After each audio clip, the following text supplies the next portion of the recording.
बिस्मिल्लाहिर्रहमानिर्रहीम। मैं मियां अनवारुल्लाह करामे आपको अपने चैनल पर खुश आमदीद कहता हूँ। आप इसे सब्सक्राइब कीजिए, शेयर कीजिए, लाइक कीजिए और पसंद फरमाएँ तो कमेंट्स कीजिए। आज हम गुफ्तगू करेंगे दुनिया भर के मुआशी निज़ाम के हवाले से और बिलखुसूस रियासत मदीना में जो इस्लामी मईशी निज़ाम था उसके खदोखाल क्या थे, और फिर इश्तराकियत का निज़ाम क्या है, और फिर सरमायादाराना निज़ाम की क्या खूबी और ख़ामी इसमें मौजूद है। दुनिया भर में जो हकीकी निज़ाम है जिसको आजमाया गया था मदीना की रियासत में, वो इस्लाम का मुआशी निज़ाम है जो मदीना मुनव्वरा में नाफिज किया गया और अमलन एक मुश्तरका खुशहाली का निज़ाम था जिसे हम शेयर्ड प्रॉस्पेरिटी कहते हैं। मुश्तरका खुशहाली का निज़ाम था। अगर हम जिक्र करें इश्तराकियत के हवाले से तो आपको याद होगा इश्तराकियत सरमायादाराना निज़ाम के मुखालिफ एक इंसानी हमदर्दी के जज्बात लेकर आगे उभरी। 1850 से लेकर 1884 तक जो यूरोप भर में मुआशी तरक्की थी वो इंतहा तक पहुंच गई थी, और मजदूरों की जो इस्तेसाल था वो भी अपने इंतहा पर, यानी गुर्बत भी अपने इंतहा पर और दौलत का चंद हाथों में जमा होना भी वो अपने इंतहा तक पहुंच गया था। उसके रद्द-ए-अमल के तौर पर दुनिया भर में इश्तराकियत ने जन्म लिया जिसको हम मार्क्सिज्म कहते हैं। और फिर जब हम मार्क्सिज्म की बात करते हैं तो ये रूस के अंदर 30-40 साल तक कामयाबी और कामरानी से चला। उसके बाद इसमें खुद खूबी क्या थी कि ये गैर सूदी निज़ाम था। जिस तरह इस्लाम गैर सूदी निज़ाम पर अपनी मईशत को इस्तवार करता है, इश्तराकियत भी इसी बुनियाद पर अपने निज़ाम मईशत को इस्तवार करती है। और साथ उसमें फ़र्क यह है कि इश्तराकियत के अंदर मार्क्सिज्म तमाम मलकियतें, तमाम सर्विसेज जो हैं वो हुकूमत उसकी मलकियत बन जाती है। दूसरे लफ्ज़ में हम कह सकते हैं कि हुकूमत जो है वो माशरे के सारे अफराद को घर, तालीम, सेहत फराहम करती है।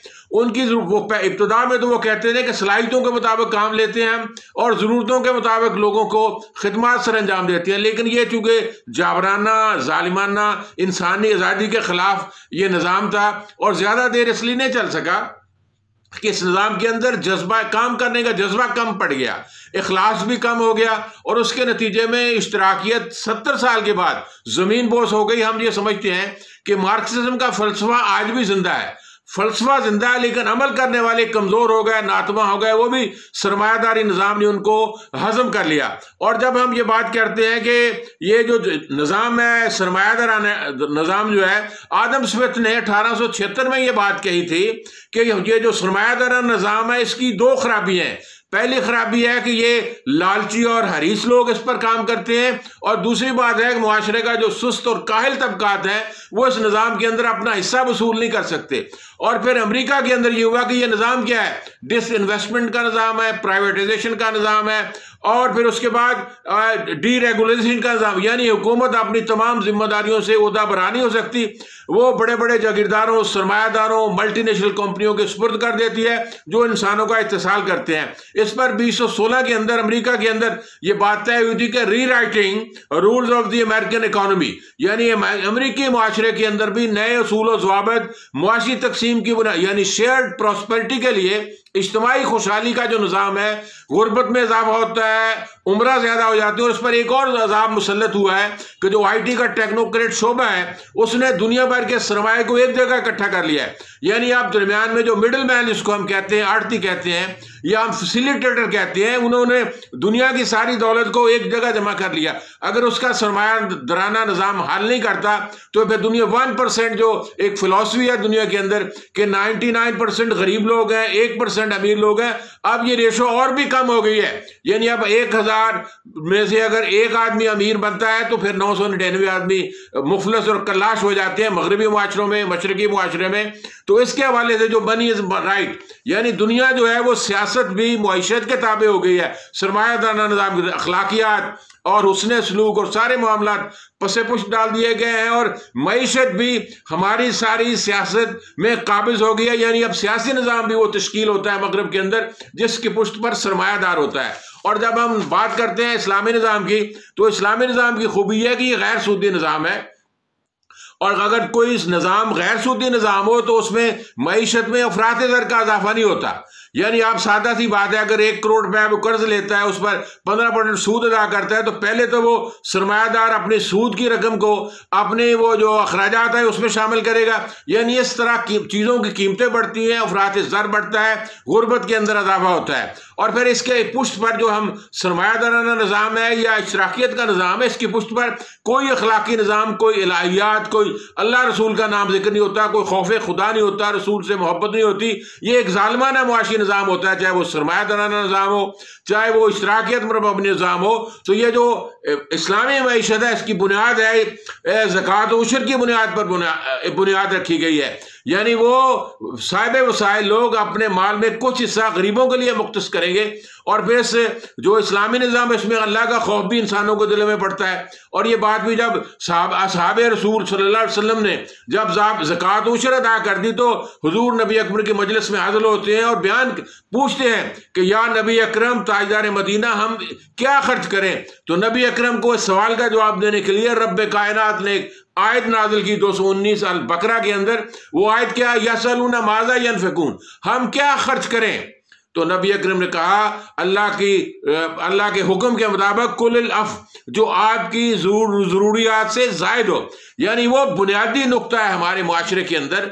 वो नुक्ता यह है कि जो इंसानी ज़रूरत अपना तयन करता है, यानी बेसिक नेसेसिटी अगर आदमी पूरी कर लेता है, उससे जो ज़ायद माल है, बेशक इसमें जबर नहीं है, इसमें ज्यादती का अमल नहीं है, जालमाना निज़ाम नहीं है, लेकिन अफराद को अपनी ज़ात पर छोड़ दिया गया। अगर आप माशरे में खुशहाली लाना चाहते हैं, अपने गरीब बहन भाइयों की मदद करना चाहते हैं, माशरे में इक्वालिटी पैदा करना चाहते हैं, तो उसका तरीक़ाकार यह है कि जो आपकी ज़रूरियात से ज़ायद माल है, इसका तयन भी हुकूमत कर सकती है कि बुनियादी तौर पर किसी इंसान की क्या ज़रूरियात है। यानी मकानों की वुसअत पर पाबंदी लगा सकती है, गाड़ियों पर पाबंदी लगा सकती है, मुआशरे को मुसावी बुनियादों पर आगे बढ़ा सकती है बगैर जबर के।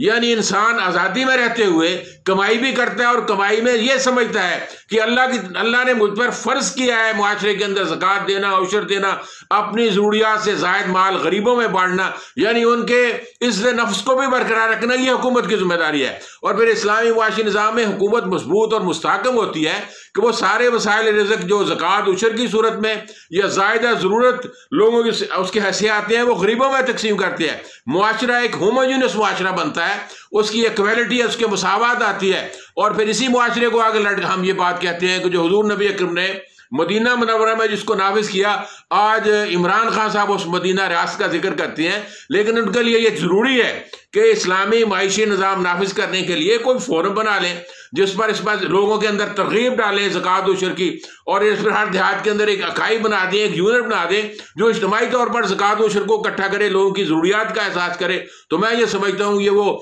खुशहाली का, वो इज्तिमाई खुशहाली का तस्वर है।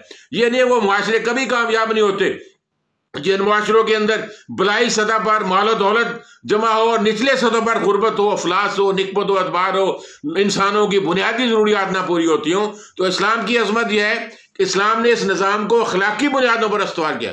दुनिया के अंदर कोई ऐसा निज़ाम कामयाब व कामरान नहीं हो सकता, चाहे वो इश्तराकियत हो, चाहे वो सरमायादाराना निज़ाम हो जो इत्तिसाल पैदा करता है। वो निज़ाम जो इस्लामी मुआशी निज़ाम है, इंसानों को आज़ाद रवि से मेहनत पर, मुसलसल मेहनत पर भी आमादा करता है और इंसानियत की मोहब्बत के जज्बात भी पैदा करता है, और उसे ऐन दीन समझता है कि अगर अपनी ज़रूरियात से ज़ायद चीज़ों को आप इंसानों के अपने बहन भाइयों के सुपुर्द करते हैं, अपने अहले मुल्क के अंदर सुपुर्द करते हैं, तो मैं ये समझता हूँ इन मौजूदा हालात के अंदर पाकिस्तान को एक मिसाली जमहूरी मुआशी स्टेट बनाने के लिए ज़रूरी है कि हमारे बैंकिंग के निज़ाम को भी और लोन के निज़ाम को भी और मुआवनत के निज़ाम को भी इस्लाम के सुनहरी उसूलों के मुताबिक डाला जाए। हुकूमत को भी इसमें काबिज करनी चाहिए। हुकूमत हाथ पर हाथ धरे बैठी रहती है, वो सारा निज़ाम सूदी निज़ाम चलता रहता है, लोगों के अंदर तरगीब नहीं पैदा करते, लोगों के मजाजों को अखलाकी बुनियादों पर इस्तवार नहीं करते, निज़ाम तालीम को इस्लामी बुनियादों पर इस्तवार नहीं करते। तो उसका नतीजा ये निकलता है